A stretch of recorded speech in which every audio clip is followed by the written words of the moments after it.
अस्सलाम वालेकुम everyone, I hope you are doing good. और प्रिपरेशन करने के लिए आप बिल्कुल एक्साइटेड होंगे। अच्छा जी, तो अब आपके एफएससी के एग्ज़ाम से ख़त्म हो चुके हैं और अब बारी है एमडी कैट की प्रिपरेशन की, जिसके लिए आपने बैच 3.0 के अंदर इनरोल किया है। सो ये जो वीडियो है ये आपके लिए देखना लाजमी है, क्योंकि ये है बैच 3.0 की ओरिएंटेशन वीडियो। अब इस वीडियो के अंदर बेसिकली मैं करूँगा क्या, मैं आपको बताऊँगा कि इस बैच में आपको क्या कुछ मिलेगा। आपको सिस्टम से बेसिकली सिस्टम इंट्रोड्यूस कराऊँगा, जिसके थ्रू अब आप प्रिपरेशन करने वाले हैं। वो सिस्टम जिसको आप यूटिलाइज़ करने वाले हैं फॉर द नेक्स्ट 72 डेज़। आपको मैं बताऊंगा कि आप हमसे क्या एक्सपेक्ट कर सकते हैं और हम आपसे क्या एक्सपेक्ट कर सकते हैं। प्रिपरेशन करने का तरीका क्या होगा, as a student, as a MDCAT aspirant आपको खुद को कैसे प्रिपेयर करना है, आपको कहाँ पे क्या क्या एफर्ट्स डालनी है, और पूरा हमारा प्लान क्या होगा, हमारा पूरा सिस्टम क्या होगा, हमारी स्ट्रेटेजी क्या होगी। ये सब कुछ इस ओरिएंटेशन के अंदर हम लोग डिस्कस करने जा रहे हैं। तो इस वीडियो को आपको लाजमी देखना है, अच्छे से देखना है, एक ही चीज़ को अपने पास नोट डाउन कर लेना, और जो कुछ मैं इस वीडियो में आपको बताऊंगा आपको लाजमी अप्लाई करना है in your MD cat preparation. तो चलिए स्टार्ट करते हैं। सबसे पहले हम बात करते हैं अपने एजेंडा की। सो बेसिकली हमारा एजेंडा क्या है, एंड दैट इज़ के we all have a collective mission and that is MBBS. जाहिर सी बात है, आप यहाँ पर आए हो पढ़ने के लिए, हम आपको बैठे हैं यहाँ पे पढ़ाने के लिए। आपके पेरेंट्स ने फ़ीस दी है ताकि आप यहाँ पे प्रिपरेशन कर सको। So all of us have one single agenda, and that is के आपका एडमिशन हमें एमबीबीएस में करवाना है। दैट इज़ के आपका एडमिशन आपके डिज़ायर्ड मेरिट स्कूल में हो सके। तो ये हमारा एजेंडा है। तो आपको हमेशा ये चीज़ को याद रखना है कि आप यहाँ पे सिर्फ और सिर्फ एक सोसाइटी के बनाए हुए रिचुअल को फॉलो करने नहीं आए हो, क्योंकि हर pre med M D CAT दे रहे हो तो इसलिए मैं एम डी कैट दे रहा हूँ। आप यहाँ पे आए हो ताकि आप एम बी बी एस में एडमिशन सिक्योर कर सको। ये आपका एम है, ये आपका गोल है, ये आपका एजेंडा है। So you have to remember this one thing.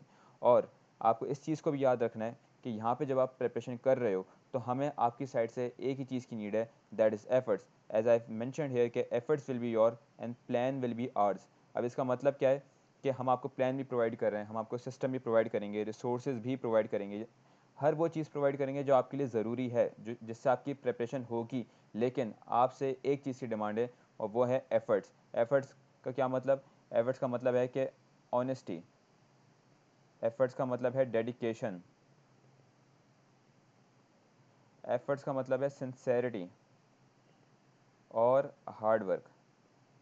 अब ये वो चीज़ें हैं जो कि हम आपकी साइड से एक्सपेक्ट करते हैं कि आप ऑनेस्टी के साथ, सिंसेरिटी के साथ, डेडिकेशन के साथ आप हार्ड वर्क करो। अगर आप ये कर लोगे, अगर आप मेरा बताया हुआ पूरा plan as it is follow कर लोगे, आपको प्रोवाइड किया हुआ हर वो रिसोर्स आप अच्छे से कह लो कि यूटिलाइज़ कर लोगे, और आप पूरे सिस्टम को अच्छे से यूटिलाइज़ कर लोगे अपनी maximum hard work, maximum sincerity के साथ, so believe me there is nothing that would stop you from getting admission into your desired merit school. बस शर्त यह है कि आपको मेहनत करनी पड़ेगी, शर्त यह है कि आपको डेडिकेशन शो करनी पड़ेगी। ठीक है, तो अब हम फर्दर आगे बढ़ते हैं। तो बैच की अब बात करते हैं कि हमारे पास बैच में होने क्या जा रहा है। सो बैच के जो है दो फेजेज हैं टोटल। पहला फेज़ है जो कि लेक्चर्स वाला फेज़ है, जिसमें बेसिकली हम सिलेबस को कवर करेंगे। दूसरा फेज़ है टेस्टिंग का फेज़। पहला फेज़ जो है वो 5 जून से स्टार्ट होगा और 20 जुलाई तक चलेगा, यानी कि लगभग 45 डेज़ का फेज़ बनता है ये। और जो दूसरा फेज़ है हमारे पास, that is the testing phase. ये टेस्टिंग का हमारे पास फेज़ होगा। अब सबसे पहले हम फर्स्ट फेज़ की बात कर लेते हैं, जो कि सिलेबस कवरेज का है। तो इसके अंदर हम आपकी कंप्लीट सिलेबस की कंप्लीशन कराएंगे, कवरेज करवाएंगे। यानी कि पीएमडीसी एमडीकैट 2025 की सिलेबस के अकॉर्डिंग तमाम चैप्टर्स, जो कि 16 चैप्टर्स हैं बायो के अंदर, 16 है फिजिक्स में, 20 हैं केमिस्ट्री के अंदर, और फिर कुछ टॉपिक्स हैं इंग्लिश के, और कुछ टॉपिक्स हैं लॉजिकल रीजनिंग के। हम ये तमाम टॉपिक्स कवर करेंगे according to PMDC MDCAT 2025 syllabus. 2026 का सिलेबस हमारे पास है नहीं जिसको हम कंसिडर कर सकें, एंड सिलेबस सेम ही रहता है, कोई ख़ास चेंजेस होती नहीं है। इंशाल्लाह वी होप कि इस साल कोई ऐसा मेजर चेंज नहीं होगी।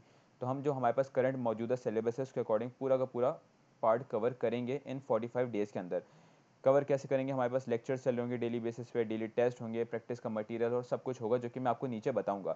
तो ये 45 डेज़ हमारे सोली किस पे डिपेंड करेंगे कि हम लेक्चर्स देखेंगे, हम टेस्ट अटैम्प्ट करेंगे, हम प्रैक्टिस करेंगे एमसीक्यूज़ की, हम अपने डाउट्स क्लियर करेंगे, कॉन्सेप्ट्स बिल्ड करेंगे, इन्फॉर्मेशन रिटेन करेंगे, बुक्स को कवर करेंगे, ताकि जो 80% जो फाउंडेशन जिसे कह लें आप, वो हमारी तैयार हो जाए इन 45 डेज़ के अंदर।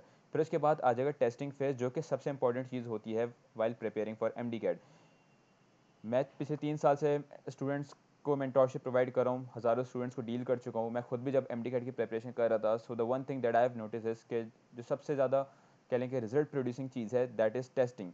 आप कितनी भी दफ़ा बुक्स पढ़ लो, आप कितने ही लेक्चर्स देख लो, आप कितने ही एमसीक्यूज़ प्रैक्टिस कर लो, मैं अभी सिंपल प्रैक्टिस की बात कर रहा हूँ, आप कितने ही क्वेरीज क्लियर कर लो, कितने ही चैट जीपीटी को लेके बैठ जाओ, जब तक आप टेस्ट नहीं दोगे तब तक आप अच्छा परफॉर्म नहीं कर सकते एमडी कैड में। दिस इज समथिंग लाइक कि मैं क्रिकेट की आपको एग्जांपल देता हूँ, आपके सामने कोई कोच आ जाए, बड़े से बड़ा कोच आ जाए, और वो आपको बताता रहे कि भाई आपको इस तरह से शॉट्स खेलने होते हैं, इस तरह से बॉलर को इवेल्युएट करना होता है, इस तरह से सिक्स मारना है, वो आपको हंड्रेड्स ऑफ आवर्स के लेक्चर्स प्रोवाइड कर दे, हंड्रेड्स ऑफ आवर्स के आप जो एक कंटेंट उसे कंज्यूम करके याद भी कर लें, बट स्टिल आप क्रिकेटर नहीं बन सकते जब तक आप फील्ड पे नहीं उतरेंगे। और फील्ड पे उतरने के साथ आप क्रिकेटर तो बन जाएंगे, लेकिन अच्छे क्रिकेटर आप तभी बनेंगे जब आप बार बार प्रैक्टिस करेंगे और बार बार खुद की स्किल्स को टेस्ट करेंगे। तो इसलिए टेस्टिंग वाला पार्ट बहुत ज़्यादा ज़रूरी है। और टेस्टिंग इसलिए भी ज़रूरी है क्योंकि आपको पता होना चाहिए कि आपका गोल क्या है, आप जिस चीज़ के लिए तैयारी कर रहे हो वो चीज़ है क्या। अब सिंपल सी बात है, जिस चीज़ के लिए आप यहाँ पे तैयारी करने आए हो that is M D cat. तो जब आप एम डी कैट के लिए तैयारी कर रहे हो तो आपको ये भी तो पता होना चाहिए ना कि एम डी कैट का जो एग्ज़ाम है वो होता कैसे। अब आप पूरा पूरा साल बुक्स पढ़ते रहो, लेक्चर सुनते रहो, सही है, आप रट्टे मारते रहो, उसका कोई फ़ायदा नहीं है अनटिल अनलेस आप खुद को ये ना बताओ कि एक्चुअल एग्ज़ाम क्या है जिसके लिए आप प्रिपेयर कर रहे हो। तो ये चीज़ आपको तभी क्लियर होती है जब आप एम डी कैट जैसा कोई एग्ज़ाम दोगे, उसी को हम कहते हैं एफ एल पी। तो ये जो आपका टेस्टिंग फेज़ है जो 21 जुलाई से 15 अगस्त तक चलेगा, ये एफ एल पी सीरीज़ होगी बेसिकली आपकी, जहाँ पे एफ एल पीज़ आपकी कंडक्ट की जा रही होंगी। अब आप बोलेंगे एफ एल पी का मतलब क्या होता है। एफ एल पी का मतलब होता है full length paper. F L P का मतलब होता है फुल लेंथ पेपर। अब फुल लेंथ पेपर क्या चीज़ है, फुल लेंथ पेपर का मतलब ये है कि जो एक कंप्लीट एम डी कैट का पेपर होता है ना, जिसको हम कहते हैं, जिसमें 180 एम सी क्यूज़ होते हैं और जिसके मार्क्स भी 180 होते हैं, जिसके अंदर प्रॉपर प्रपोर्शन के साथ 81 एमसीक्यू बायो के हैं, 45 केमिस्ट्री के हैं, 36 फिज़िक्स के हैं, 9 इंग्लिश, 9 लॉजिकल रीजनिंग।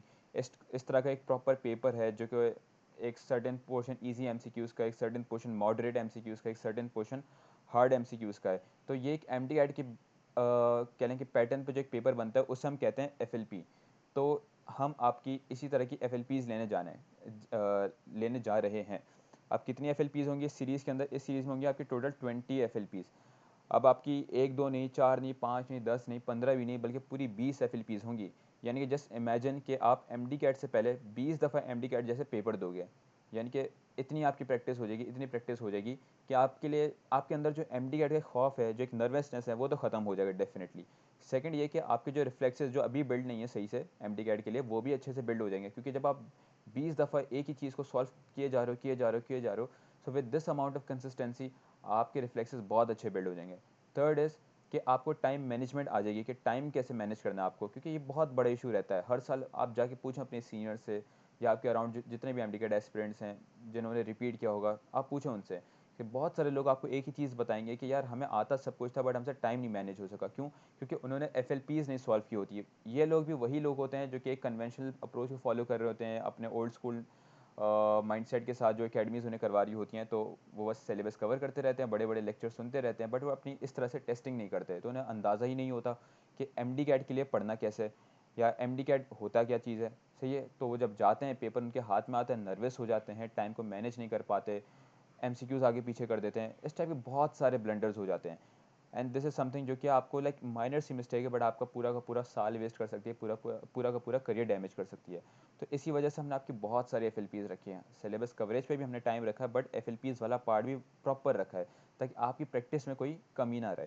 अब मैं एफ को फर्दर ब्रेक करता हूँ, तो मेरे पास होंगे टोटल 8 यूनिट वाइज एफ और 4 quarter F and 2 half syllabus F और बाकी के 6 होंगे फुल सिलेबस एफ।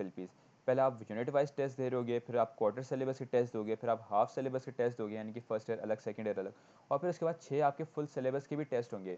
यानी कि जब आप 20 एफ सॉल्व कर रहे होगे ना, तो आपका एक दफ़ा तो यूनिट वाइज के थ्रू रिवीजन हो जाएगा, फिर एक दफ़ा क्वार्टर्स के थ्रू रिवीजन होगा, फिर एक दफ़ा हाफ सिलेबस के थ्रू रिवीजन होगा, 3 रिवीजन हो गए आपके। उसके बाद 6 आपके फुल सिलेबस के थ्रू रिवीजन हो जाएंगे।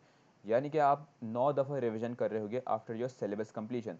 तो ये सिस्टम मैंने डिज़ाइन ही इस हिसाब से किया है कि आपके मैक्सिमम रिवीजन हो सकें, मैक्सिमम टेस्टिंग हो सके, आपको एक्चुअल एम डी कैट का पता चल सके, और सिलेबस कवरेज वाला पार्ट तो रहे साथ ही साथ। ठीक है, तो जब आप एक एक एफ एल पी सॉल्व करते जा रहे होगे ना, तो आपको खुद ब खुद आइडिया हो रहा होगा कि आप कितना इंप्रूव कर रहे हो। पहली एफ एल पी में जहाँ आपका स्कोर लेट से 180 में से 120 है, 20 एफ एल पी तक पहुँचते that would be 170, that would be 160 easily. सही है। सो इस वजह से टेस्टिंग फेज़ की बहुत ज़्यादा सिग्निफिकेंस है। लेकिन आपको एक चीज़ बताता चलूँ कि इस टेस्टिंग फेज़ या ये टेस्टिंग फेज़ तभी रेलिवेंट होगा जब आप अपने लेक्चर्स प्रॉपर्ली देखोगे, जब आप अपने कॉन्सेप्ट्स प्रॉपर्ली बिल्ड करोगे, जब आपकी तैयारी होगी, तैयारी के बगैर फिर एफ का भी उतना आपको फ़ायदा नहीं मिलेगा, उतना इम्पैक्ट नहीं होगा इनका। ठीक है, तो ये हमारे पास 2 फेजेज़ होंगे अपनी इस प्रिपरेशन के अंदर। तो 45-46 डेज़ का हमारे पास ये सिलेबस कवरेज वाला फेज़ होगा और बाकी 26 डेज़ का हमारे पास टेस्टिंग का फेज़ होगा। अब आ जाते हैं ज़रा मैथडोलॉजी के ऊपर कि वो हमारी मैथडोलॉजी क्या होगा, वो हमारा एक प्लान क्या होगा जिसके थ्रू हम प्रिपेयर करेंगे। तो अब मैं आपको एक प्रैक्टिकल वे में समझाता हूँ। लेट्स से कि मैं आपको एक एग्जांपल देता हूँ आज की। आज आपका है लेक्चर होम्योस्टेसिस का, राइट। अब आज आपको होम्योस्टेसिस प्रिपेयर करना है अकॉर्डिंग टू द शेड्यूल। अब आप वो करोगे कैसे? इस वीडियो को देखने का फ़ायदा ये है कि आप होम्योस्टेसिस को पढ़ने से पहले अपनी एक अप्रोच सेट कर लोगे। ये वो अप्रोच है जो कि मैं पिछले काफ़ी सारे सालों से स्टूडेंट्स को करवाता आ रहा हूँ, खुद भी फॉलो की है और इससे डेफिनेटली रिजल्ट्स भी मिले हैं। सही है, सो आपको इस अप्रोच को फॉलो करना है और इससे हटना नहीं है आपको एट एनी कॉस्ट। सबसे पहले आप क्या करोगे, आप किसी भी चैप्टर को प्रिपेयर करने के लिए सबसे पहले आप उसके लेक्चर्स को देखोगे। अब हम आपको जो लेक्चर्स प्रोवाइड कर रहे हैं, चैप्टर वाइज लेक्चर्स प्रोवाइड कर रहे हैं। एक एक लेक्चर को डिटेल में जाके पीएमडीसी के करिकुलम के अकॉर्डिंग डिज़ाइन किया गया है। उसमें तमाम बोर्ड्स का कंटेंट भी इंक्लूड करने की प्रॉपर कोशिश की गई है कि ऐसा ना हो कि सिर्फ सिंध बोर्ड का कंटेंट हो, ऐसा ना हो कि सिर्फ पंजाब का हो, फेडरल का हो, बलूचिस्तान का हो, केपीके का हो। We have tried our best to prepare a content that is uniform for all the provinces, क्योंकि पीएमडीसी की भी 2025 की पॉलिसी यही थी जो कि 2026 में भी फॉलो होगी, क्योंकि अभी तक कोई ऐसा नोटिफिकेशन नहीं आया। सो 99% वही प्रीवियस पॉलिसी फॉलो करेंगे पीएमडीसी वाले। तो इसलिए आप सबसे पहले लेक्चर्स को देखेंगे। आज आपको होम्योस्टेसिस का लेक्चर है, आप जाएँ, आप होम्योस्टेसिस के लेक्चर को अच्छे से देखें, जो टीचर्स आपको पढ़ा रहे हैं अच्छे से गौर से सुने, एक एक चीज़ अपने पास नोट डाउन करें। कुछ समझ में नहीं आ रहा, ऐसा लगा कि टीचर ने ये चीज़ सही से नहीं पढ़ाई आपके लिए, आपको लेट से लग रहा है कि मुझे इस चीज़ समझ में आई नहीं, उसको नोट डाउन कर लें अपने पास, कॉपी के पीछे कहीं पे नोट डाउन कर लें कि आज के लेक्चर में मुझे ये सवाल आते हैं, मैं इनका बताऊंगा कि आप आपको आगे जाके करना क्या है। Second thing is notes. आपने लेक्चर्स को देख लिया, आपने कॉन्सेप्ट्स बिल्ड कर लिए, अब आपको ना रिकॉल करने की ज़रूरत है। तो अब इसमें दो आपके पास ऑप्शन हैं। या तो आप नोट्स खुद से बनाएं, आप लेक्चर सुन रहे हो साथ साथ बनाते जाओ, ये चीज़ आप कर सकते हो। इसमें टाइम ज़रूर लगेगा, बट ये चीज़ इस चीज़ का इम्पैक्ट काफ़ी ज़्यादा होता है, क्योंकि जब आप खुद नोट्स बनाते हो तो आपको रिटेन काफ़ी अच्छा होता है। सही है, बट आप में से बहुत सारे लोग ये चीज़ सोच भी सकते हैं कि यार हमारे पास टाइम ही कम है, सिर्फ 72 डेज़ हैं, उसमें भी अगर हम दिन का एक मेजर हिस्सा 3-4 घंटे सिर्फ नोट्स बनाने में लगा देंगे तो हमारी एमसीक्यूज़ प्रैक्टिस रह जाएगी या फिर बुक रीडिंग वाला पार्ट कॉम्प्रोमाइज़ हो जाएगा। तो यहाँ पे भी आप गलत नहीं है। It completely depends upon your schedule, how much hours you study. सही है, अगर आपके पास टाइम निकलता है तो आप खुद से नोट्स बनाएं, अगर आपको लग रहा है कि नहीं निकलता, देन हम आपको नोट्स प्रोवाइड कर रहे होंगे for recall.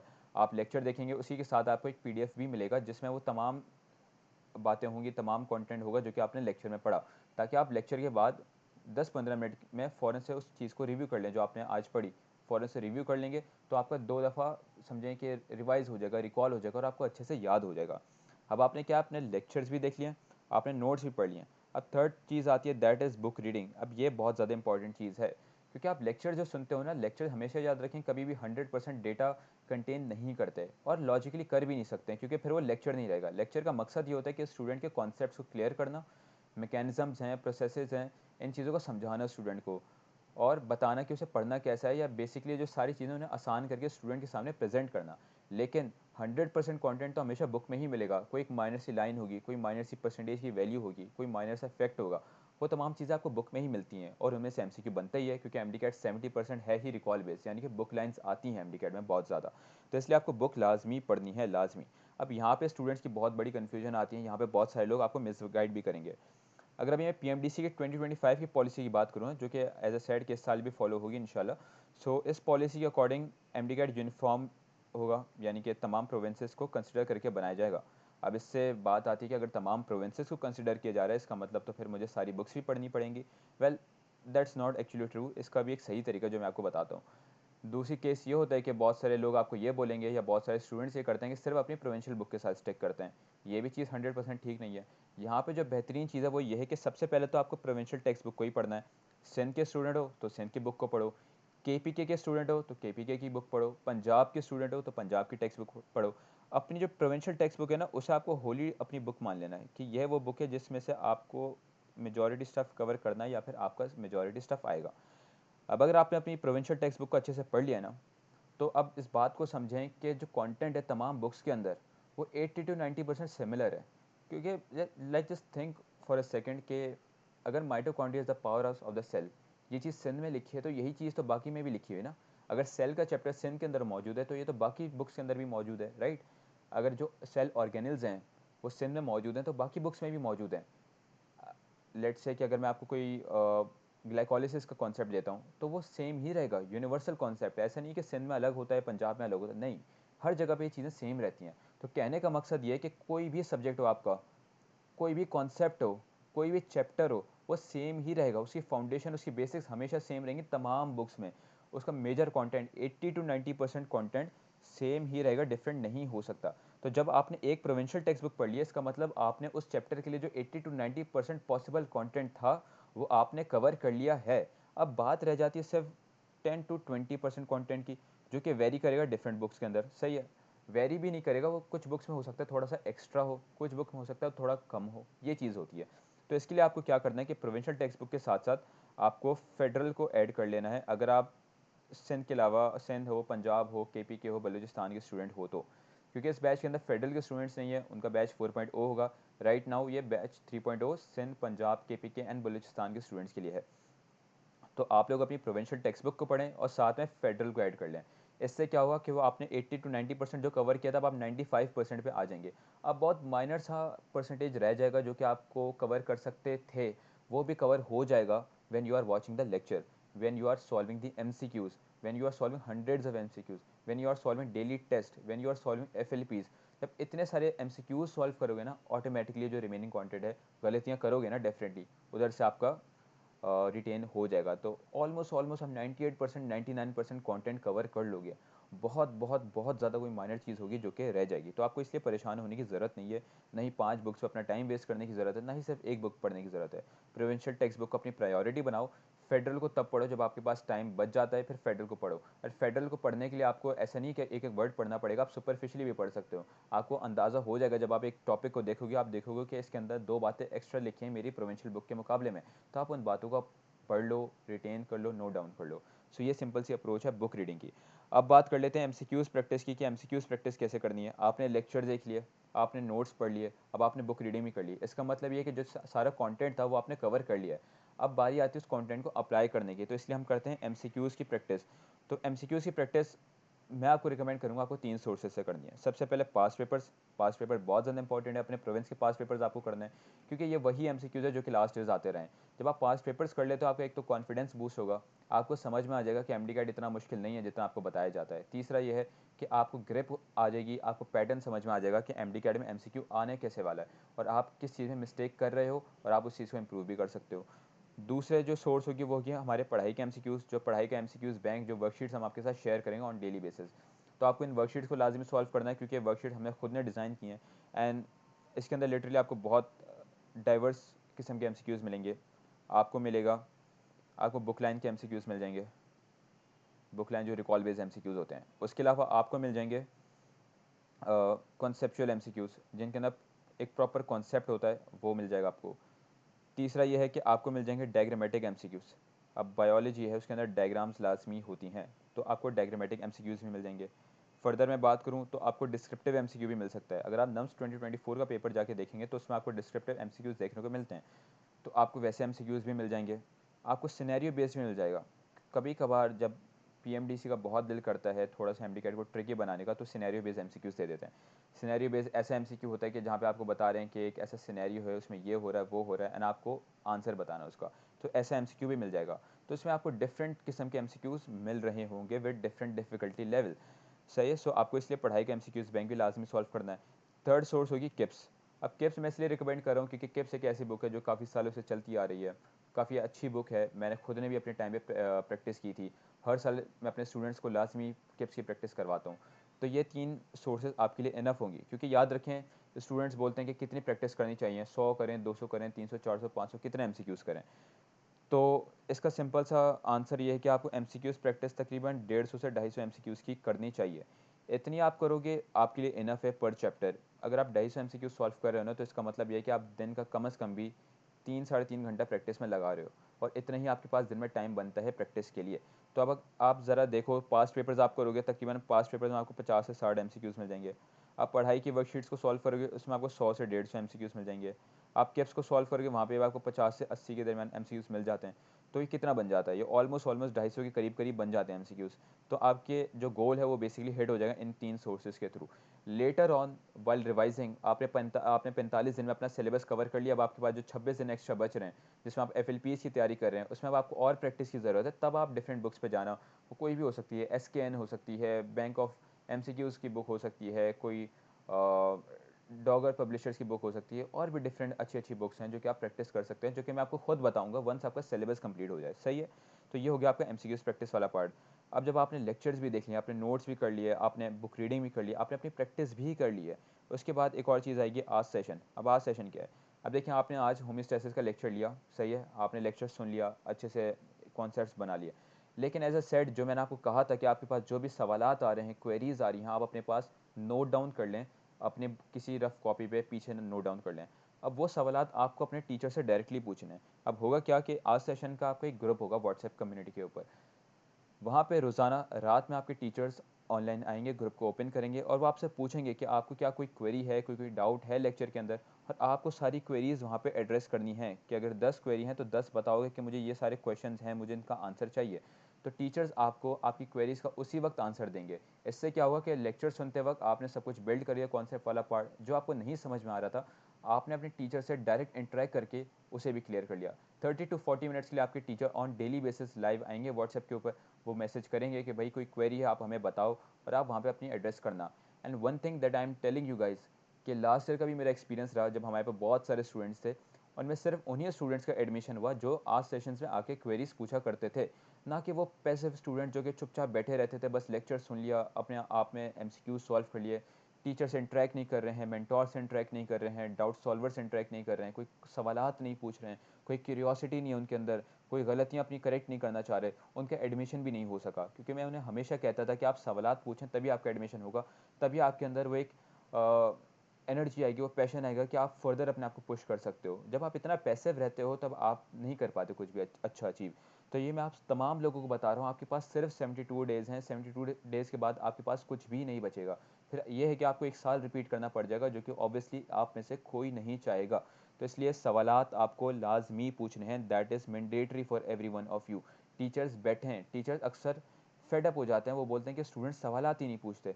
So they are there to entertain you, so you have to ask question. It is like compulsory for all of you guys. अगर आप क्वेश्चन नहीं पूछ रहे हो ना, तो आई विल डाउट कि आप अच्छे से प्रिपरेशन ही नहीं कर रहे हो। क्योंकि जो बच्चा अच्छे से तैयारी करेगा वो लाजमी सवालात रेज करेगा, लाजमी क्वेश्चंस पूछेगा, that is like by nature. अगर आप सवालात नहीं पूछ रहे हो इसका मतलब आप तैयारी के अंदर लैग कर रहे हो। सही है, सो आपको सवालात लाजमी पूछना है। उसके बाद होगा आपका रिवीजन। आपने क्या किया था, आपने MCQs की प्रैक्टिस की, आपने क्वेश्चंस किए, अब आपकी मिस्टेक्स आई, उन मिस्टेक्स को जाके आपको करेक्ट करना है, उनकी एक्सप्लेनेशंस पढ़नी है, उनको बुक से मैच करना है। चैट GPT को यूज़ कर लो, या फिर अपने डाउट सॉल्वर्स को यूज़ करो, जो कि मैं आपको आगे जाके बताऊंगा कि आपके पास एक डाउट सॉल्वर का भी फीचर है, डाउट सॉल्विंग का ग्रुप है आपके पास। उस ग्रुप में अपना कोई भी क्वेश्चन है ड्रॉप कर दो, 24/7 एक्टिव है वो ग्रुप। ठीक है, कोई MCQ समझ में नहीं आ रहा, वहाँ ड्रॉप कर दो, कोई बुक लाइन समझ में नहीं आ रही, वहाँ ड्रॉप कर दो, कोई आपको कॉन्सेप्ट समझ में नहीं आ रहा, आप वहाँ पे ड्रॉप कर दो, लेकिन पूछो ज़रूर, वहाँ पे ड्रॉप करो अपनी क्वेरीज, अपने डाउट सॉल्वर को टैग करो और वो आपको आके एक्सप्लेन करेगा। तो इस तरह से आपको मिस्टेक से पता चलेगा और आपको रिवीजन होगा जब आप उन्हें इंप्रूव करोगे। जब आपने इतना सब कुछ कर लिया, आपने लेक्चर्स भी देख लिया, आपने नोट्स भी गो थ्रू कर लिए, आपने प्रैक्टिस भी कर लिया, आपने बुक रीडिंग भी कर लिया, डाउट्स एंड क्वेरीज भी अपने क्लियर कर लिए, अब बारी आ जाती है आखिरी चीज़ की, that is a chapter wise test. यानी कि आज अगर आपने होमियोस्टेसिस पढ़ा है तो कल आपको उसका टेस्ट लाजमी देना है फॉर योर डेली एवेल्यूएशन। आप रोज़ाना की बेसिस पे टेस्ट देते रहोगे, आज आप होमियोस्टेसिस पढ़ोगे, कल उसका टेस्ट दोगे, लेट से कल आपने कुछ और पढ़ा, परसों उसका टेस्ट दोगे, तो जो चीज़ आज पढ़ोगे उसका कल आपको टेस्ट लाजमी देना है। And test is something that is the most important step, क्योंकि जब इतनी प्रिपरेशन पूरा दिन लगा के आप करोगे, 8 10 12 घंटे, ये टेस्ट ही वो चीज़ होगा जो कि आपको बताएगा कि आपकी वो प्रिपरेशन फ्रूटफुल थी या नहीं, क्या आपने सही से प्रिपरेशन की या नहीं, आप कहाँ पे स्टैंड करते हो। बहुत सारे स्टूडेंट टेस्ट को इग्नोर करते हैं कि हम बाद में कर लेंगे। बहुत सारे स्टूडेंट कहते हैं कि मेरी तो तैयारी नहीं इतनी अच्छी, मैं टेस्ट कैसे अटैम्प्ट करूँ। याद रखें, अगर तैयारी आपकी अच्छी नहीं है तब भी आपको टेस्ट अटैम्प्ट करना है, ठीक है। तो टेस्ट लाजमी अटैम्प्ट करना है। And I am telling this thing again कि अगर आप टेस्ट अटैम्प्ट नहीं करोगे तो हम आपकी एक्सेस रिस्ट्रिक्ट कर देंगे, क्योंकि वो स्टूडेंट जो कि एफर्ट्स नहीं करना चाह रहा, जो कि टेस्ट अटैम्प्ट नहीं करना चाह रहा, जो कि फ़ीस पे करने के बाद भी मेहनत नहीं करना चाह रहा, तो फिर वो स्टूडेंट डिज़र्व भी नहीं करता resources, and this will be something that we will be applying here in this batch. So you guys have to be careful, you guys have to be disciplined, और आपको अपना टेस्ट लाजमी attempt करना with in 24 hours, ठीक है। तो ये हमारी मेथडोलॉजी होगी जिसके थ्रू हम खुद को प्रिपेयर करेंगे फॉर MD कैट। अब ज़रा आ जाते हैं व्हाट्सएप कम्युनिटी के ऊपर कि जो आपकी व्हाट्सएप कम्युनिटी है वहाँ पे क्या कुछ होगा। सबसे पहले आपके पास एक ग्रुप होगा लेक्चर्स का, जहाँ पे आपके पास लेक्चर्स की लिंक्स आएंगी। लेक्चर्स की लिंक्स जो होंगी वो गूगल ड्राइव की लिंक्स होंगी, आप लेक्चर ड्राइव के थ्रू एक्सेस कर रहे होगे, तो वहाँ मतलब कि जो सारी लिंक्स होंगी वो इस ग्रुप में आएंगी। दूसरा ग्रुप होगा एकेडमिक रिसोर्सेज का, जहाँ पे हम आपके साथ आपकी वर्कशीट्स शेयर कर रहे होंगे MCQs की, और उसके साथ साथ कुछ और रिसोर्सेज हैं अच्छे अच्छे जो हमने आपके लिए बनाए हैं, वो भी हम शेयर कर रहे होंगे। तीसरा ग्रुप होगा टेस्टिंग का, जहाँ पे आपकी टेस्ट की लिंक्स आएंगी, सही है। तो जो भी आपको टेस्ट एक्सेस करना है वो आप इस ग्रुप के थ्रू करोगे। चौथा ग्रुप है आज सेशन का, ये वो ग्रुप होगा जहाँ पे आप अपने टीचर्स के साथ डायरेक्टली इंटरेक्ट करोगे। ये ग्रुप टीचर्स के लिए इंटरेक्शन के लिए होगा सिर्फ, यहाँ पे जनरल आपका कोई डाउट सॉल्वर नहीं होगा, सिर्फ टीचर्स होंगे जिनके साथ आप इंटरेक्ट करोगे। पांचवा ग्रुप होगा आपका डेली अकाउंटेबिलिटी का। यहाँ पे क्या होगा, अब डेली अकाउंटेबिलिटी में आपके साथ क्या होगा कि आपका जो मेंटोर है वो मेंटोर आपको डेली बेसिस पे गोल्स असाइन करेगा कि भाई आज आपको ये पढ़ना है। लेट्स आज आपको होम्योस्टैसिस वाला पार्ट है तो मेंटोर आपको असाइन करेगा आज के गोल्स। फिर रात में आपसे आपकी अकाउंटेबिलिटी लेगा कि आया आपने गोल्स कंप्लीट किए या नहीं किए, तो इस ग्रुप में आपकी अकाउंटेबिलिटी होगी। फिर है डाउट सॉल्विंग का ग्रुप, जहाँ पे आपका डाउट सॉल्वर मौजूद होगा और आप अपनी क्वेरीज को क्लियर कर सकते हो। उसके अलावा नेक्स्ट ग्रुप है डेली MCQs प्रैक्टिस। ये एक जनरल ग्रुप है, यहाँ पे आपके टॉपिक से रिलेटेड MCQs मेंटोर पोस्ट कर रहे होंगे और आप उनको पोल्स के थ्रू सॉल्व कर रहे होंगे। ये बेसिकली एक इंटरेक्टिव एक्टिविटी है ताकि आप यूँ कह लो आपको वार्म अप चलता रहे, आप थोड़ा थोड़ा करके MCQs हिट करते रहो, सही है। उसके अलावा एक ग्रुप और टिप्स एंड ट्रिक्स का, यहाँ पे आपके साथ वो टिप्स एंड ट्रिक्स शेयर की जाएंगी जो कि हमने एज मेंटोर सीखी हैं for the past 3 to 4 years. हम आपके साथ अपना पूरा एक्सपीरियंस शेयर करेंगे। आपके मेंटोर तो आपको गाइड कर ही रहे होंगे ऑन डेली बेसिस, बट मैं specifically as a session head आपको गाइड कर रहा हूँगा। मेरे पास बहुत सारी चीज़ें हैं जो कि मैंने सीखी हैं, बहुत सारी चीज़ें जो कि मैंने स्टूडेंट्स के बिहेवियर को ऑब्ज़र्व करके मैंने सीखी हैं, वो मैं आपके साथ शेयर कर रहा हूँगा, सही है। सो लाजमी आपको टिप्स एंड ट्रिक्स को सुनना भी है, एक्नॉलेज भी करना है और इम्प्लीमेंट भी करना है। टेस्ट रिजल्ट्स में हम आपके टेस्ट के रिजल्ट्स शेयर कर रहे होंगे। आप स्टूडेंट्स हैं, आप टेस्ट अटैम्प्ट कर रहे हैं, जितने भी स्टूडेंट्स हैं सबका एक लीडर बोर्ड बन के आपके साथ शेयर किया जाएगा। उसके बाद एक ग्रुप होगा जनरल डिस्कशन का। अब इस ग्रुप का क्या काम है, स्टूडेंट चाहें तो आपस में डिस्कस कर लें, आपकी कोई क्वेरी है, कोई डाउट है, आपस में डिस्कस कर लें, आप टीचर से डिस्कशन कर सकते हैं आप। तो ये बेसिकली जनरल डिस्कशन के लिए एक रिस्पेक्टफुल मैनर में आप अपने एकेडमिक्स से रिलेटेड यहाँ पे डिस्कशंस कर सकते हैं। और आखिरी ग्रुप है मोटिवेशन का। अब आप प्रिपरेशन कर रहे हो 72 डेज़ की, आपकी एक मंजिल है या सफ़र है बेसिकली आपका। ये फ्रस्ट्रेटिंग भी होता है, एग्जॉस्टिंग भी होता है, बंदा बोर हो जाता है, बंदा टायर्ड फील करता है, डीमोटिवेटेड फील करता है। तो यहाँ पे मोटिवेशन आपके साथ शेयर की जाएगी, आपको मोटिवेट किया जाएगा ताकि आप मोटिवेटेड रहो, फुल ऑफ एनर्जी रहो और अपने गोल्स की तरफ, अपनी मंजिल की तरफ गामजन रहो, सही है। So all the updates and instruction will be shared on WhatsApp. Time table से मुतालिक, रिसोर्सेज से मुतालिक कोई भी नई अपडेट आती है PMDC से तो तमाम तर अपडेट्स आपके साथ इसी व्हाट्सएप कम्युनिटी पे शेयर की जा रही होंगी। So you have to be attentive, you have to stay active on the WhatsApp community to receive all of these updates. Material की जहाँ तक बात है तो वो आपको स्पेसिफिकली आपकी ईमेल पे दिया जाएगा, वही ईमेल जो कि आपने फॉर्म में दी हमें, हम उस ईमेल पे आपको एक्सेस प्रोवाइड करेंगे। एंड याद रखें एक ही ईमेल पे आपको एक्सेस मिल सकती है, तो अगर तो आपने गलत ईमेल प्रोवाइड की है फॉर्म में या फिर वो ईमेल आप नहीं यूज़ करते, आप कोई और ईमेल यूज़ करते हैं, तो आपको ये चीज़ एड्रेस करनी है। यू गाइज हैव टू इधर टेल मी और sir Umer about the email problem, और फिर हम आपकी ईमेल को अपडेट कर देंगे, सही है। अब ज़रा आ जाते हैं डेली टाइम टेबल पे हम क्या टाइम टेबल को फॉलो करेंगे। ये बड़ा सवाल होता है स्टूडेंट्स का कि पढ़ना कैसे है, क्या टाइम टेबल होना चाहिए, कितने आवर्स होने चाहिए। तो ये मैंने आपके लिए एक बहुत अच्छा सा टेबल बनाया है, इसको आप अपने हिसाब से एडजस्ट कर सकते हो, सही है। तो हाँ, सो ये टाइम टेबल के मुताबिक आपको सबसे पहले सुबह उठना है। बहुत सारे स्टूडेंट्स लेट नाइट प्रिपरेशन करते हैं, दे आर नाइट आउल्स, वो देर तक जागते हैं, खुद को प्रिपेयर करते हैं रात में, फिर पूरा दिन या कह लें पूरी सुबह सोते हैं वो। अब ये चीज़ ठीक है, इसमें कोई बुराई नहीं है as long as you are like putting the hours, but scientifically, biologically, by researches, what I will advise you is कि आप सुबह उठना स्टार्ट करें जल्दी और सुबह पढ़ना स्टार्ट करें। क्योंकि जब आप सुबह पढ़ना स्टार्ट करते हैं तो वो आपकी जो बॉडी की एक नेचुरल रिदम है उसके साथ मैच करेगा first of all, so you will like get more productivity. यहाँ पे मामला ही सारा प्रोडक्टिविटी का है, जो जितना ज़्यादा प्रोडक्टिव है वो उतना ज़्यादा स्कोर करेगा, सिंपल सी बात है। आप जब देर रात तक पढ़ते हो तो आप अपनी नेचुरल जो आपकी साइकिल है, जो नेचुरल रिदम है, उसके अगेंस्ट जाके पढ़े हो आप, वो आपके लिए उतना प्रोडक्टिव नहीं होगा, उतना आउटपुट आपको नहीं मिलेगा जितना सुबह जल्दी उठने में आपको मिलेगा। और फिर आप अपनी एक बहुत अच्छी रूटीन बना सकते हो सुबह जल्दी उठकर, सही है। So it will favour you by all means. So believe me, अगर आप ये चीज़ भी अपने अंदर इंप्लीमेंट करते हो डिसिप्लिन वे में, इसका बहुत फ़ायदा आपको। आप सुबह जल्दी उठें, आप 5:30 बजे उठ रहे हैं, आप अपने हिसाब से जो भी आपको टाइम बेस्ट लगता है, आप फजर पढ़ने के लिए उठें। मेरी रिकमेंडेशन ये रहती है कि आप फजर के टाइम पे उठें। फजर के टाइम पे उठ के नमाज़ वगैरह पढ़ के अपने जो भी एसेंशियल्स वगैरह क्लियर कर लिया आपने, 6 बजे तक आप फारिग हो इस चीज़ों से। अब आपको क्या करना है, अब पढ़ना स्टार्ट करना है। 6 से 8:30 पे आपको पहला स्टडी स्लॉट होगा आपका। अब याद रखें, हमेशा ब्रेकफास्ट आपको बाद में करना है, ये मत करना कि सुबह सुबह उठ के ही ब्रेकफास्ट कर लिया। इससे आपकी बॉडी में कार्ब्स जाएंगे, आप उतने ज़्यादा अटेंटिव फील नहीं करोगे, बेसिकली थोड़ा स्लीपी फील करोगे, आप उस तरह से एनर्जेटिक नहीं होगे। सुबह आप हल्का फुल्का कुछ खा लो, you can like have some dry fruits, you can have something like coffee, इस टाइप की आप चीज़ का इंटेक करो और फिर आप पढ़ने बैठ जाओ सीधा। 2.5 घंटे का आपका ये स्लॉट होगा, पहला स्लॉट, इसमें आपको लेक्चर्स वगैरह देखना, सही है। अब लेक्चर की ड्यूरेशन वेरी करती है, कोई 3 घंटे का है, कोई 1 घंटे का, कोई 5 घंटे का भी है, कोई 6 घंटे का भी है, कोई 2 घंटे का भी है। फिर आप कैसे देखते हो, आप 1x पे देखते हो, 1.5x पे देखते हो, 2x पे देखते हो, तो ये वेरी करेगा। तो इसलिए मैंने सिर्फ स्लॉट के तौर पे मेंशन किया है। 8:30 तक पढ़ोगे, फिर आधे घंटे का खुद को ब्रेक दोगे, जो कि ब्रेकफास्ट का ब्रेक होगा। आधे घंटे थोड़ा सा रिलैक्स करो, याद रखो सिर्फ पूरा दिन पढ़ना नहीं है, ब्रेक भी लेना है ताकि आपका माइंड रिफ्रेश हो सके। फिर 9 से 1 तक पढ़ोगे, 4 घंटे का स्लॉट होगा ये।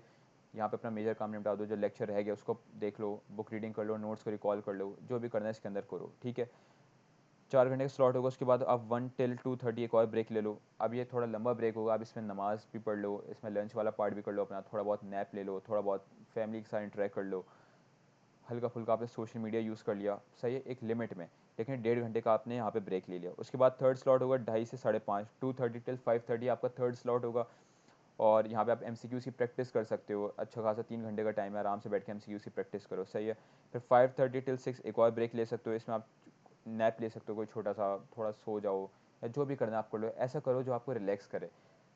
ये मत करना कि बैठ के आप डूम स्क्रॉलिंग कर रहे हो, इससे आप रिलैक्स कभी भी नहीं होगे। ये आपकी बहुत बड़ी मिस्टेक होती है कि बहुत सारे जो हमारे स्टूडेंट्स होते हैं वो ये समझते हैं कि doom scrolling is equals to rest. No, it is the opposite.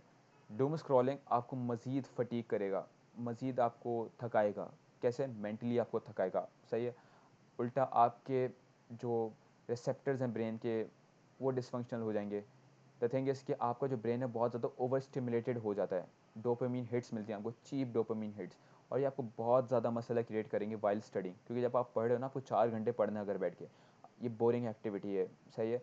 आप नहीं कर सकोगे, आपके अंदर इतना पेशेंस नहीं आएगा, आप इतने ज़्यादा फोकस नहीं हो सकोगे अगर आप डूम स्क्रॉलिंग के शिकार हो चुके हो तो। इसलिए डूम स्क्रॉलिंग को एट एनी कॉस्ट आपको अवॉइड करना है, सही है। सो फिर 6 till 8:30 एक और स्लॉट होगा आपका पढ़ने का, इसमें भी अच्छे से पढ़ना आप। इसमें आपका डाउट सॉल्विंग वाला पार्ट है, आज सेशन वाला पार्ट है, फर्दर MCQ सॉल्व करना, फेडरल की टेक्स्ट बुक को पढ़ लेना इसके अंदर, सही है। फिर 8:30 till 9 आप डिनर करोगे, और आखिरी स्लॉट होगा 9 till 10:30 रिविजन का स्लॉट, और फिर उसके बाद आप सो जाओगे। याद रखें, आपको जल्दी सोना, ये मत करें कि 2 बजे सोऊंगा फिर सुबह जल्दी उठ जाऊंगा, ऐसे भी नहीं करना, ना ही वैसे लेट सोना।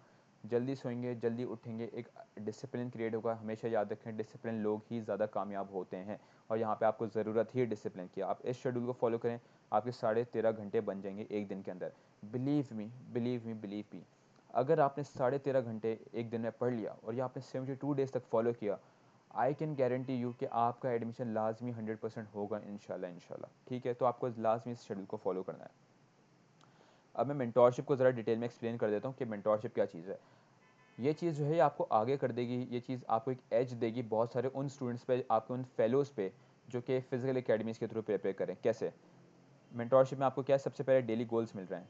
आपका मेंटोर है कौन है? वो खुद एक MBBS स्टूडेंट है, सही है, जिसने खुद ने MD कैट को क्रैक किया है। वो जानता है कि MD कैट के डायनेमिक्स होते हैं क्या हैं, वो वाकिफ़ है हर एक चीज़ से, वो वाकिफ़ है कि बच्चों की प्रॉब्लम क्या होती है। वो खुद पिछले 1.5-2 सालों से MD कैट के स्टूडेंट्स को मेंटोरशिप प्रोवाइड करता आ रहा है, वो हंड्रेड ऑफ स्टूडेंट्स को खुद डील कर चुका है।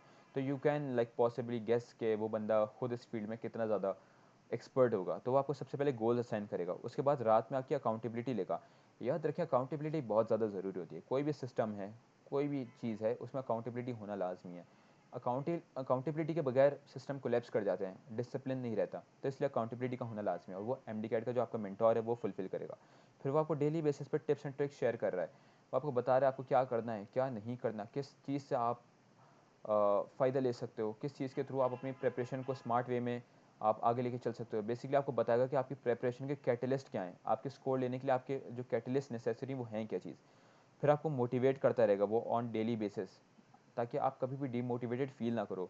रैंडम चेक इन्स होंगे, रैंडम चेक इन्स क्या है, आप प्रिपरेशन कर रहे हो, हर 3 से 4 दिन बाद वो रैंडमली आपको टेक्स्ट करेगा कि भाई आपकी प्रिपरेशन सही चल रही है, कोई मसला तो नहीं हो रहा, आप ऑल गुड, आगे मार्क्स अच्छे आ रहे हैं, ये सब कुछ चलता रहेगा। Just think for a second, कितना अच्छा होगा कि आप प्रिपेयर कर रहे हो, हर 3 से 4 दिन बाद एक बंदा आपके पास आ रहा है और आपसे पूछ रहा है कि आपकी प्रिपरेशन सब कुछ सेट चल रही है, अच्छी चल रही है, कोई मसला तो नहीं हो रहा। Believe me as a student, from students point of view, ये चीज़ बहुत मेजर इम्पैक्ट डालती है, बहुत पॉजिटिव इम्पैक्ट डालती है, क्योंकि स्टूडेंट से बहुत ज़्यादा इंक्लूडेड फील करता है।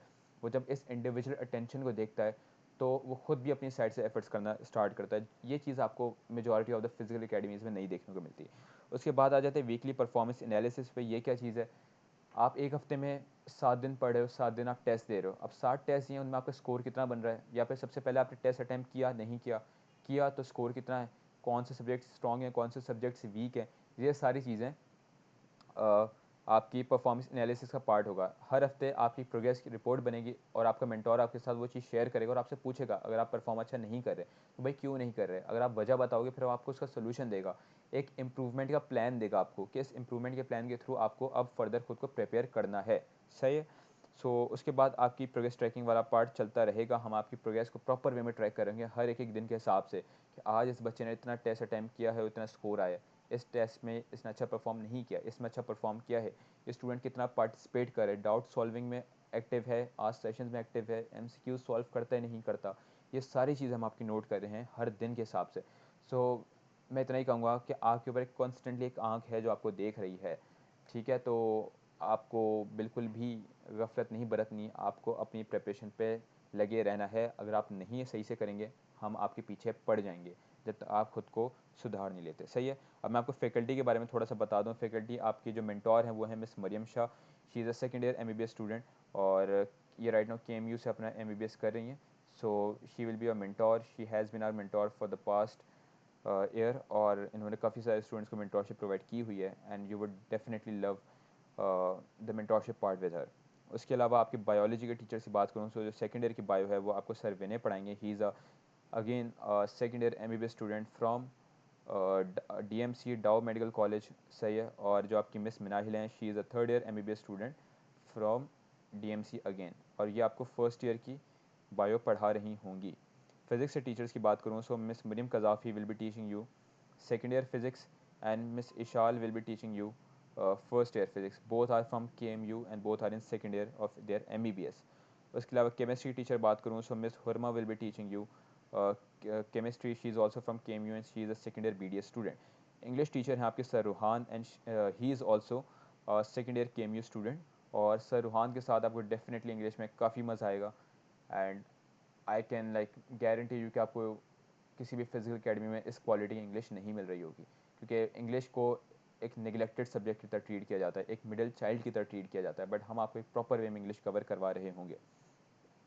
अब ज़रा रूल्स एंड रेगुलेशन की भी बात कर लेते हैं। अब याद रखें कि आप जब पढ़ने आए हैं ना तो आपको एफर्ट्स लाजमी करने हैं। You have to strictly follow the study plan. आप नहीं करेंगे, याद रखें हमारा इसमें कोई नुकसान नहीं है, क्योंकि आपने फ़ीस पे कर दी है, हम आपको अपनी साइड से सब कुछ प्रोवाइड कर रहे हैं। सो हम अपनी साइड से चल रह सकते हैं, बट नुकसान आपका है। एंड यहाँ पर हम सिर्फ कमर्शियल पर्पजेज़ के लिए नहीं बैठे, हम एक मकसद के तहत बैठे हैं, that is to provide quality to the students under the most reasonable price tag. तो जब आपको हम क्वालिटी ऑफर करना चाह रहे हैं खुद की तरफ से, so you have to be strict, you have to be discipline towards your resources, towards your plan, towards your strategy, towards your goal. सही है। सो उसके अलावा daily goals must be completed. जो चीज़ आपको असाइन की जा रही है आज के आज कंप्लीट करनी है एट एनी कॉस्ट। आज नहीं करोगे कल के ऊपर आपका बैकलॉग क्रिएट हो, कल भी नहीं करोगे फिर परसों, फिर तरसों, इस तरह करके एक बहुत ज़्यादा बैकलॉग क्रिएट हो जाएगा और फिर एट द एंड आप परेशान हो जाओगे कि मैं नया पढ़ूँ, बैकलॉग अपना क्लियर करूँ या फिर एफ दूँ। बहुत ज़्यादा परेशानी होती है। सो बिलीव मी, पहले दिन से अपने गोल्स को क्लियर रखना। Test submission is necessary. आप कुछ करो या ना करो, सांस लो ना लो, खाना खाओ ना खाओ, टेस्ट लाजमी अटैम्प्ट करना है, क्योंकि हम आपके टेस्ट के थ्रू ही आपको इवेल्यूएट कर रहे हैं। आप टेस्ट अटैम्प्ट नहीं करोगे, आई एम टेलिंग यू, आपकी एक्सेस को रिस्ट्रिक्ट कर दिया जाएगा। टेस्ट अटैम्प्ट करना ही इस बात की रिप्रेजेंटेशन है, इस बात की निशानी है कि आप एटलीस्ट अपनी प्रेपरेशन को सीरियस लेके तो चल रहे हो। भले अच्छे स्कोर नहीं कर रहे, लेकिन एटलीस्ट टेस्ट तो दे रहे हो। भले 0 नंबर लो, लेकिन टेस्ट लाजमी अटैम्प्ट करो, क्योंकि जब आप टेस्ट अटैम्प्ट करते हो ना, आप बहुत सारी मिस्टेक्स करते हो, तो आपको पता चलता है कि आप वीक कहाँ पर हो। फिर आपको ये भी पता चलता है आपको काम कहाँ पे करना है। फिर आपको ये भी पता चलता है कि जो आपने गलतियाँ की हैं उनके एक्चुअल करेक्ट वर्जन क्या है। तो इसलिए टेस्ट आपको लाजमी अटैम्प्ट करना है। कम्युनिटी में आपको एक्टिव रहना है। एक्टिव से मुराद क्या है कि आपको डाउट्स हैं, डाउट सॉल्विंग वाले ग्रुप में पूछो। लेक्चर से रिलेटेड क्वेश्चन है, आज सेशंस में पूछो। आपको कोई कुछ समझ में नहीं आ रहा, जनरल डिस्कशन में कुछ भी पूछ लो। एमसीक्यूज़ पोस्ट किए जा रहे हैं, लाजमन एमसीक्यूज़ को सॉल्व करो on the MCQs practice group. तो एक्टिव रहना लाजमी, ये ना हो कि बिल्कुल चुपचाप आप कोने में बैठे हो, अपने हिसाब से चीज़ों को लेके चल रहे हो। बिलीव में ऐसा कुछ भी नहीं हो सकेगा, आप सिर्फ और सिर्फ अपना टाइम वेस्ट करोगे। Now you have to respect the groups environment. अब एक चीज़ और समझें कि आप जब एम डी कैट दे रहे हैं, इसका मतलब आप एक एमबीबीएस के स्टूडेंट बनना चाहते हैं, यानी आप एक डॉक्टर बनना चाहते हैं, तो you have to be professional, you have to be someone with manners, you have to be someone जो कि रिस्पेक्ट करता है एनवायरनमेंट को। So you have to respect the groups environment. सही है, you should be discipline, you should be punctual, you should be respectful towards everyone in the community. Avoid messaging your batchmates. ये चीज़ आपको नहीं करनी, although I expect कि आप में से कोई भी इतना इमेच्योर होगा नहीं होगा कि वो चीज़ करेगा कि अपने बैचमेट्स को पर्सनली टेक्स्ट करना। बहुत सारे लोग इस चीज़ को ऑफेंसिव समझते हैं, बहुत सारे लोग इस चीज़ के साथ कंफर्टेबल नहीं होते। तो आपको इस चीज़ को अवॉइड करना है। अपने बैचमेट के साथ इंटरेक्ट करना है, तो आपके पास ग्रुप ऑलरेडी है जनरल डिस्कशन का, वहाँ पे आप एक दूसरे के साथ इंटरेक्ट कर सकते हैं। इंटरेक्शन पे पाबंदी नहीं है, बट एक रिस्पेक्टफुल इंटरेक्शन होना चाहिए। And the last is be respectful with your teachers. आपके टीचर्स आपको पढ़ा रहे हैं, एफर्ट्स कर रहे हैं, आपके लिए यहाँ पे अवेलेबल हैं, so you should be respectful towards them. You have to be respectful while asking the questions, while asking your queries. ठीक है, तो इस चीज़ का लाजमी ख्याल रखना। ये आपके कैरेक्टर बिल्डिंग वाला पार्ट है। आप डॉक्टर्स बन रहे हैं, आप एक प्रोफेशनल फील्ड में जा रहे हैं, सो आपके कैरेक्टर के अंदर ये सारे एलिमेंट्स होने चाहिए। सही है, अब ये चीज़ तो मैंने सारी चीज़ें आपको बता दी कि क्या क्या आपकी ओरिएंटेशन में था, क्या सिस्टम होगा, क्या प्लान है, क्या मेथडोलॉजी है। अब ज़रा आ जाते हैं शेड्यूल के ऊपर। तो इस शेड्यूल को हम फॉलो कर रहे होंगे, ये आपका बैच 3.0 का शेड्यूल है। सही है, अब ये शेड्यूल में बेसिकली सबसे पहले हम सेकेंड ईयर के पोर्शन से स्टार्ट कर रहे हैं 5 जून से। पहला आपका लेक्चर है होम्योस्टेसिस का। Wait, let me just remove it. हाँ, आपको होम्योस्टेसिस का लेक्चर है। आप देखें, जिस दिन आप किसी चैप्टर का लेक्चर लेंगे, अगले दिन उसका टेस्ट होगा। फिर आपने फंडामेंटल प्रिंसिपल्स ऑर्गेनिक केमिस्ट्री का लेक्चर लिया, अगले दिन उसका टेस्ट है। तो यही पैटर्न फॉलो करता रहेगा, रोजाना की बेसिस पे आप एक एक चैप्टर कवर करेंगे। अब सेकेंड ईयर का जो आपका पोर्शन है 5 जून पे स्टार्ट होगा और 23 जून पे ख़त्म हो जाएगा, यानी कि 19 डेज़ का ये कह लेंगे फेज़ होगा सेकेंड ईयर का। अब सेकेंड ईयर वो चीज़ है जो कि आपने भी रिसेंटली पढ़ी है एफएससी के अंदर, तो आपको इसमें बहुत ज़्यादा मसला नहीं होगा। आपने रिसेंटली सारी चीज़ों को पढ़ा है, आपने इवन याद किया है क्वेश्चंस के लिए। तो यहाँ पे आप लेक्चर देखोगे, प्रैक्टिस करोगे, आपको बहुत जल्दी जल्दी कवर होगा। सही है, सो इसमें इसलिए हमने बहुत ज़्यादा टाइम नहीं लगाया, क्योंकि we have to be considerate about the time period that we have in total, that is only 72 days. तो जब 72 डेज़ हैं, तो उसके मुताबिक हमें सिलेबस को, हमें टाइम टेबल को डिज़ाइन करना था, तो उस हिसाब से हमने 19 डेज़ आपके लिए रखे हैं। उसके बाद आपका फर्स्ट ईयर का पोर्शन स्टार्ट हो जाएगा। सही है, फर्स्ट ईयर 24 जून से स्टार्ट होगा आपका, and it will last till 15th या 16th ऑफ जुलाई आप कह लें। सही, 15th ऑफ जुलाई ये आपका, आप कुछ कह सकते हो 25 डेज़ 24 डेज़ का पोर्शन बनता है। सही है, फर्स्ट ईयर का टाइम इसलिए ज़्यादा है क्योंकि फर्स्ट ईयर आपने एक साल पहले पढ़ी है, सो डेफिनेटली आप उस हिसाब से उतना जल्दी चीज़ों को ग्रेस्प नहीं कर सकते। तो इसलिए फर्स्ट ईयर में हम आपको टाइम थोड़ा सा ज़्यादा देंगे। ये हो गया साइंसेस की बात, बायो केमिस्ट्री एंड फिजिक्स। अब आ जाती है बारी इंग्लिश और लॉजिकल रीजनिंग की। अब इंग्लिश के आपके हैं 3 स्लॉट्स, 3 दिन होंगे जिसमें आप इंग्लिश कवर करोगे। और इंग्लिश 3 दिन के अंदर आप एक प्रॉपर प्लान हमने बनाया है, जिसके थ्रू आपकी प्रॉपर वे में इंग्लिश कवर करवा दी जाएगी, एक एक टॉपिक कवर करवा दिया जाएगा। चाहे वो वोकेबलरी है, टेंसेज हैं, नरेशंस हैं, सब्जेक्ट वर्ब एग्रीमेंट है, सही है, या फिर कुछ भी है, एक्स वाई जी पैसेजेस हैं, लैंग्वेज कॉम्प्रीहेंशन है, कुछ भी एक्स वाई जी, सब कुछ आपको कवर कराया जाएगा। 3 डेज़ स्ट्रेट आप इंग्लिश पढ़ोगे। एक ऐसा सिस्टमेटिक प्लान आपके लिए डिज़ाइन किया गया है जो कि पूरी की पूरी आपकी इंग्लिश कवर करवा देगा। उसके बाद आ जाते हैं लॉजिकल रीजनिंग। लॉजिकल रीजनिंग के लिए हमने एक स्लॉट रखा है। अब इसके सिर्फ 6 टॉपिक्स हैं, छोटे टॉपिक्स हैं। अब बहुत सारे स्टूडेंट सोच रहे होंगे कि सिर्फ 3 दिन इंग्लिश के लिए, सिर्फ एक दिन लॉजिकल रीजनिंग के लिए, तो ये कम नहीं है क्या? बिल्कुल कम है, लेकिन हमारी मजबूरी है। मजबूरी क्या है कि हमारे पास टाइम ही कम है। अगर लास्ट ईयर्स के तरह टाइम ज़्यादा होता है, 4-4 महीने होते हैं हमारे पास, फिर तो डेफिनेटली इंग्लिश के 8-10 स्लॉट होते हैं, लॉजिकल रीजनिंग के 3 से 4 स्लॉट्स होते हैं, डिटेल में जाके पढ़ते हैं। बट अभी अभी भी डिटेल में जाके पढ़ेंगे, लेकिन स्लॉट्स कम है, थोड़ा सा प्रेशर आपके ऊपर ज़्यादा होगा।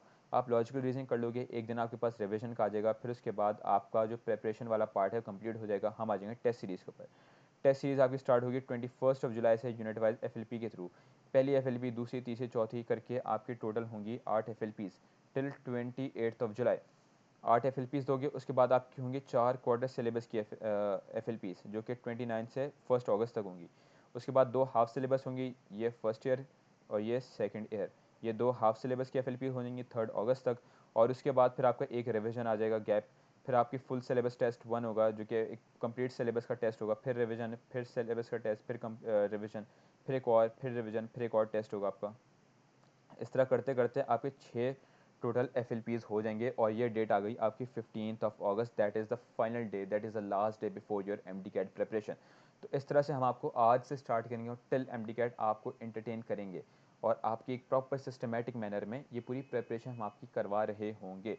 तो ये पूरा ओरिएंटेशन वाला पार्ट था जो कि मैंने आपको एक्सप्लेन किया। मैंने आपको शेड्यूल का भी बता दिया, मैंने आपको मेथडोलॉजी बता दी, फैकल्टी के बारे में बता दिया आपको मैंने, और मैंने आपको व्हाट्सएप कम्युनिटी भी इंट्रोड्यूस करा दी, फेजेस के बारे में भी मैंने आपको बता दिया है, सब कुछ यहाँ पे क्लियर कर दिया है मैंने।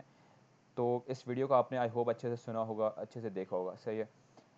अगर कोई ऐसा स्टूडेंट देख रहा है ये वीडियो जिसने अभी तक एनरोल नहीं किया खुद को, so you guys can simply enrol. ठीक है, आप अगर यूट्यूब पे वीडियो देख रहे हो तो आप सिंपली कमेंट कर दो। आप व्हाट्सएप के थ्रू वीडियो को एक्सेस कर रहे हो तो आप मुझे डीएम कर सकते हो, मैं आपको डिटेल्स शेयर कर दूँगा।